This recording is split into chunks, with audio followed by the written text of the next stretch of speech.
All right, everybody, what's up? Brian Engelman here, The New American Media and The Unhappy Hour. I have Zak Baris on the phone. It is draft day. We've been waiting for this for a very long time. We're also going live in our Facebook group. If you haven't joined our Facebook group yet, you're making a mistake. It is off the chain. It has been, what did John Hinkle say? It's lit. All the Cavaliers rumors and the Indians, Browns, Buckeyes, all that stuff. Check it out. Do a search for The Unhappy Hour Show in Facebook, and then you can join our group as long as we can confirm that you like some of those teams. That's where we talk about it. And in the NBA, they're saying that the off season is more interesting than the regular season. Here we are. Zach, where do we start? Do we talk about some of the trades that went down since our last show, like Dwight Howard? We want to start there? Yeah, we could do that. Okay. The Dwight, actually, this is a guy that is now bounced around the league. He was Orlando, then he demanded the trade out of Orlando. He then goes to the Lakers. He's there for a year, leaves there. He's in Houston for a couple of years, then goes to the Hawks, and now he's with the Hornets. He's on his fourth team in like 6 years. It's crazy. 5 years. He's on his fourth team now. You know what? He's still going to be a Hall of Famer. He's still a great player. I don't think he's a great player anymore, but I mean, he was a great player. I think he did a good job, and I think he can contribute to, what Charlotte needs to do up front. But, I mean, I don't know how much of an impact he's going to make. Obviously, it's not going to change the power in the Eastern Conference, let's put it that way. So what was the move mainly done for? I mean, I guess you can't ask other teams to stop competing just because they're going to be making their moves. But if they're not going to compete in the East, how does it help them short term and long term? You know what? You have to bank on the Cavaliers getting injured. That's your only chance. That's your only chance. But you have to bank on an injury or something like that happening. Yeah, if that happens, then you're in good luck. You're in good shape. Although I don't think Charlotte's a contender. I mean, Charlotte didn't make the playoffs. They're not going to go from being a non-playoff team to being the number 1 or 2 seed by adding Dwight Howard. This isn't 2009 Dwight Howard. Very true. Very true. Yeah, he was one of the most prized free agents that I could recall, and it went from that to not so much at all. But anyway, that trade being made, anything else pique your interest that has happened? Players moving around in the past couple days? Nothing yet. Nothing yet. Unless something's gone down in the last hour that I haven't seen. I've been getting ready for an event, so I don't know. I'm seeing that the Cavs are looking at Danny Green. That's a new one that's coming up. In a trade? Yeah, I'm hearing that they're looking at Danny Green. I haven't seen any details, but I'm also involving who? I didn't go that far, but I heard the Spurs are putting up LaMarcus Aldridge for a top 10 pick. Do you buy that? I do buy it. The question is, will anybody give up a top 10? I'm not giving up a top 5 or top 10 pick for a 32-year-old power forward that's on the decline. Yeah. Okay. So, what do you think that their long-term plan is? You keep hearing Chris Paul. You're hearing that DeAndre Jordan's getting shopped. What is your gut telling you? What do you envision possibly happening here? What kind of teams are these groups trying to assemble? I mean, that's the question. I mean, there's a couple predictable general managers in the league. There's really 4 of them. There's 4 great GMs. I was tweeting about it the other day. The best GMs in the league, obviously, are Bob Myers, David Griffin, who's no longer with the Cavs. Right. You also have R.C. Buford from San Antonio and Pat Riley. Those are your top 4. Wouldn't you put Phil Jackson in that group? Oh, yeah. He's doing so great. Phil Jackson's doing something. What is he doing? Is he going to move Porzingis and Melo? It seems like he doesn't want either of them. I don't know what he's going to do. I don't think anybody wants to play for him. I think he's terrible. Man, so that's a guy that truly rode the coattails of some... By him? Well, here's the thing. By him alienating Carmelo Anthony last year, he gave up a shot of landing Chris Paul in free agency this year. Let's remember that. Chris Paul was highly considered the Knicks, from my understanding, if he wouldn't have alienated Carmelo Anthony. And by doing that and pissing him off, you lost out on possibly getting Chris Paul. But we're talking about, how old is Chris Paul? 35? 31. 31. Who am I thinking of at 35? I'm Dwayne Wade, right? I don't know. Yeah, Dwayne Wade, but no. Chris Paul is not that old.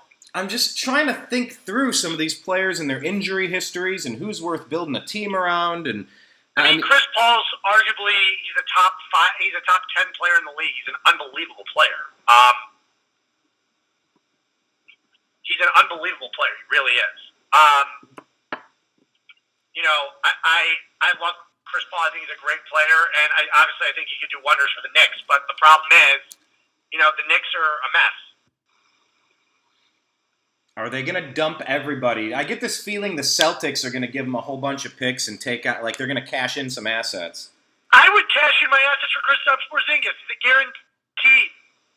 What more could you ask for? The guy's a guarantee. How much do you think it would take to give him up? What do you think the Celtics would have to give? I think it's going to start with the number 3 pick. I think everything starts at the number 3 pick, and then moving more assets from there. Wait, remind me? Did Phil draft Porzingis? Yes. And he just doesn't like they don't get along now, and they didn't do the exit interview, and apparently, that's the problem is you don't have a good relationship with your players. Just and you don't have a good relationship with your players, and you abandon them.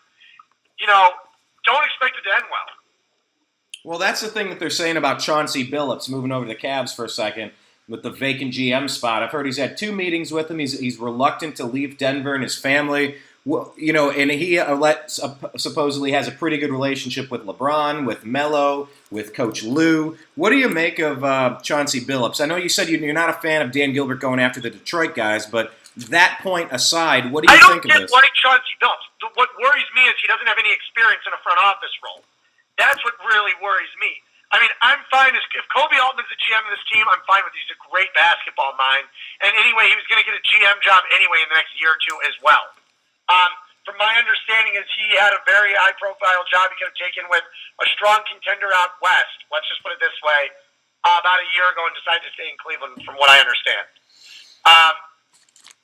That's good info. Yeah. So Kobe's very good at what he does. It's just difficult when you lose two great basketball minds, David Griffin and Trent Redden. It's not easy. Yeah. Griffin leaving. I had this conversation today, and I'm wondering. LeBron put out that tweet saying like, "Wow, if you weren't a pre," it means nothing, Brian. All in all, it means nothing. My question about that: do you think LeBron totally called that shot, and he just put it out there for the public to make it look like he didn't know? Absolutely not. That was 100% on Dan Gilbert. But you don't think that's a problem with LeBron and Dan Gilbert moving forward? No big deal. I don't think so. I guess the proof is in the pudding. We got to improve the team somehow. Yeah. But I'm basically hearing that Kevin Love that he's not drawing the interest from the Bulls or the Pacers necessary to go. Don't forget Jimmy Butler's that good of a player, and I think the Pacers are worried that they can't go and move Kevin Love for what they want, for what they value Paul George at. Wait, you think that they want to unload him? I think the Pacers want a large rebuild. I don't think they want to deal with having Kevin Love on the roster and being stuck as a 35 to 40 win team. Because as we've realized, that gets you nowhere. Gets you absolutely nowhere, as we've learned. It's either you want to be the worst or you want to be first in the NBA. Yeah. Unless you don't want to be stuck in mediocrity. Well, I think that's true with every sport, isn't it? Maybe the NFL is a little different where you NFL, you could be in the middle of the road and add a great player in the draft. You don't have to have the first. The differences in baseball and football. You don't have to add the number 1 overall pick. Very rarely, though, you can hit home runs all the time by drafting a guy in the 12th round in baseball or the 2nd round in the NFL draft. Basketball, that rarely happens. You don't usually get a Draymond Green in the 2nd round of the NBA draft. Golden State's been incredibly lucky that Steph got injured earlier in his career, and they signed him to a cheap deal. It allowed him to have the flexibility to sign Kevin Durant.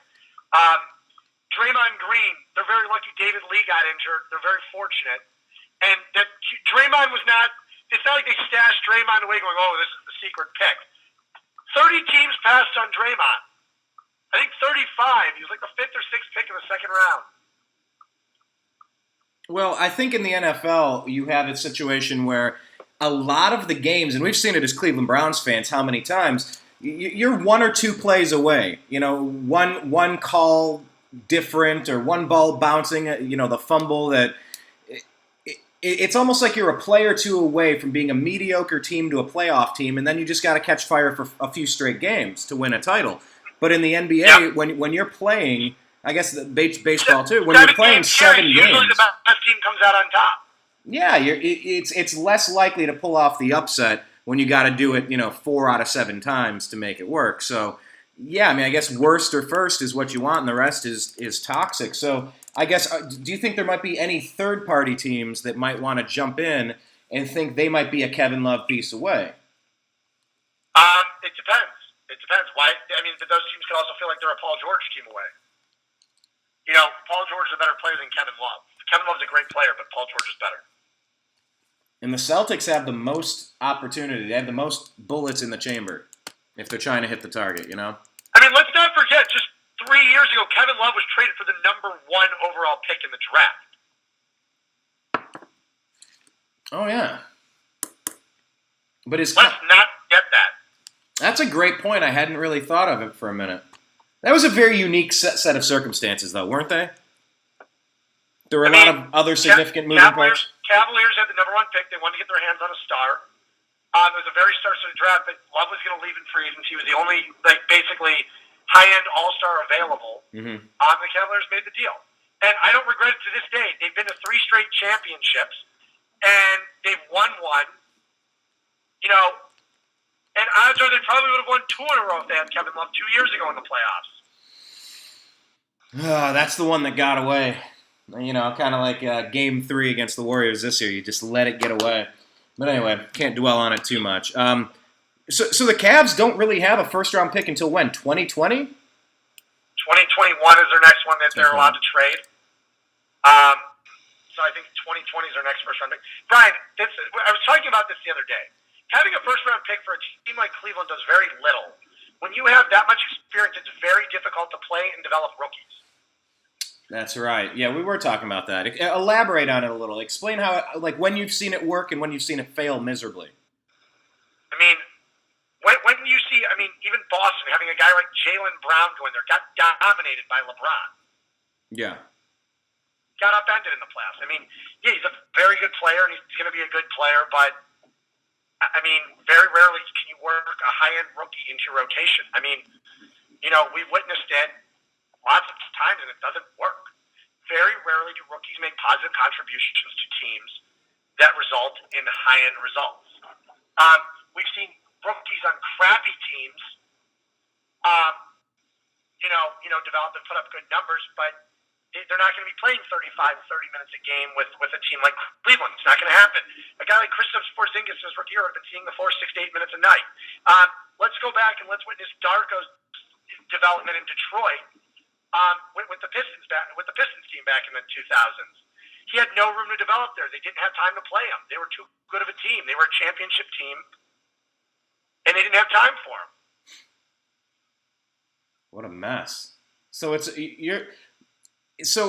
adding the player doesn't necessarily help a team like Cleveland's status, but removing that as a chip to trade. Fox or Lonzo Ball or Jason Tatum to this current team, it wouldn't get them anywhere. Well, I guess what I'm getting at, though, is more using the picks as leverage to trade for an established player. We're pretty depleted at this point. That's kind of my focus, what I'm saying. Yeah, they are depleted. So, however, they don't have it. They have 4 very tradable assets, which they're not going to trade any of them, other than maybe Love or Thompson, but I still doubt it. What did you make? But you still have LeBron, you still have Kyrie Irving, you still have very talented players on this roster. The Cavaliers are not depleted of talent; they're just depleted of future assets. That's it.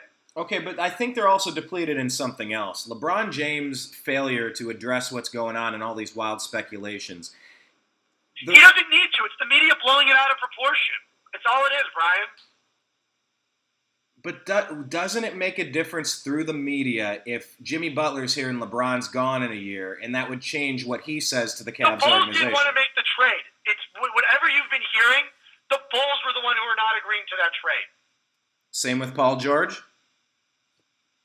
Yes.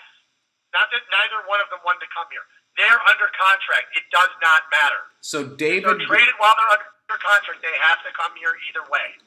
So David Griffin leaving, you're saying you don't think that has anything to do with him leaving, that he was trying to push for a trade or he wasn't going to I'm push not for saying a he wasn't trade? trying to push for it. I'm just saying the Bulls and the Pacers would be reluctant to agree to a trade for that. And why would you give up Jimmy Butler, who's a top 12 player in this league, for the potential for a number 4 overall pick? I mean, don't forget, the same thing was discussed last year. It was almost traded to Boston for basically, or Minnesota, which would have been Chris Dunn. Chris Dunn sucked. He was horrible his rookie season. You know, look how horrible that trade would have been for Chicago. You have to understand Gar Forman and Paxson's reluctance to give up on Jimmy Butler. Personally, for me, I would have only given up for the number 1 overall pick for Fultz. That's it. I wouldn't have given him up for any of the other players in this draft. Jason Tatum, whoever, Josh Jackson, no one. Butler's going to be better than any of those guys.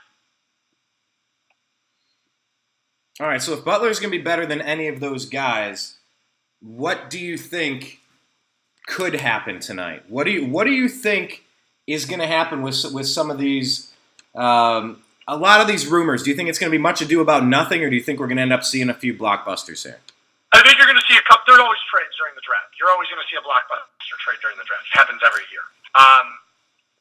Someone will get traded tonight. I don't know who. You know, the problem is right now you have the wild card in Boston sitting at number 3. Does Boston go and trade the pick? A lot of that depends on their interpretation of when the Cavs window is closing, I would suppose. You know, and that's the question. Nobody knows when the Cavs window is closing. Is it a year away? Is it 3 years away? Is it 5 years away? We don't know. Here's another thing you have to ask yourself as well. You have to sit there and you have to say, if you're Boston, if I'm Boston, does Boston move the number 3 overall pick for an established star tonight? Do they take Josh Jackson at 3 and then trade back a couple picks and wind up getting Jason Tatum? Do they wind up trading Jackson after they pick him and take Tatum? Or do they go and reach for Tatum at 3? There are a lot of questions with this team. With Boston, Danny Ainge is very unpredictable come draft time. We've witnessed it year after year. With him going in and taking Jaylen Brown with the number 3 overall pick last year, want to get a player. I think he's a great defensive player. Will he ever develop offensively? I don't know if he's ever going to be a 20-point player. I tend not to think so, but that's me. All right. Well, it's going to be interesting. We're going to have a ton to talk about after the draft. I think all the cards fall after Boston picks. Okay. We're all waiting to see. I can't even give you a mock draft because I don't know who Boston's taking. They're so unpredictable. Which is the problem. They're the domino where if they take Jackson, everything falls into place. If they take Tatum, everything falls out of place. Or if they make a trade for an established player like a LaMarcus Aldridge or something. Exactly. I have no clue what they're going to do. I really don't. But they're the wild card in the whole scenario. Not Cleveland, not any other team other than Boston. Okay. Even the Lakers a little bit, but still, the Lakers aren't too much of a wild card. I tend to think they're taking Lonzo Ball tonight. Yeah, I mean, it sure seems like that, but let's wrap it up with your final thoughts on LeBron. You know, like you said, it's the media playing this stuff all out of proportion. I think everybody's overblowing this. I think everybody's overblowing this. I don't think it's that big of a deal. LeBron is not committed to going to Los Angeles. He has not done anything. I think people are way overblowing the whole LeBron thing and turning it into something that should be nothing because there's nothing else to talk about right now. And as we know, every summer in Cleveland involves drama. But doesn't he thrive on this stuff? This is part of his MO, the prima donna nature of him. Yeah. That's been the common comment we keep seeing when we're posting stories about it. I don't know. I mean, I understand as a player wanting to have flexibility, but I would sure hate to see him go to another team. Obviously, with the championship in the back pocket, it's a totally different scenario than last time. It would just be nice to ride out a super awesome career at building a Cavaliers dynasty instead of bailing. But when I start seeing that the Clippers are maybe getting rid of Blake, maybe getting rid of Chris Paul, maybe DeAndre Jordan. You go, well, if they clear all their max contracts, they could build a super team and bring LeBron in next year. So it's got me thinking about this stuff, whether I like it or not. I mean, I understand where you're coming from, but I'm not exactly worried at this point. Okay. All right. Well, LeBron said on multiple occasions he came back to Cleveland to finish his career here. And he also said he'd like to play with the Banana Boat crew, too. Again, they're getting older, and it's not, it's something he'd like to do, but it's not necessarily, plausible at this point. Yeah, that's not necessarily going to get him closer to chasing the ghost he's going after. It's all about championships, and exactly. Kevin Love, Kyrie Irving, they're young players. They're, you feel like they're just going to keep getting better the longer they're in this system together. They're going to keep getting better. Agreed. And then maybe halfway through the season, you can do a salary dump trade with somebody. Who knows? Well, then, I'll tell you what. Do you have any final thoughts on the draft this evening? We're obviously going to have a ton to talk about tomorrow once we figure out how this shakes out. No, I really don't at this point. Just basically giving my thoughts. I know we didn't get to do a mock draft this year, just due to basically, just busyness in both of our schedules. So, we'll see. We'll see what happens with the, we'll see what happens with this team and with the draft. I think it's going to be a very interesting draft night.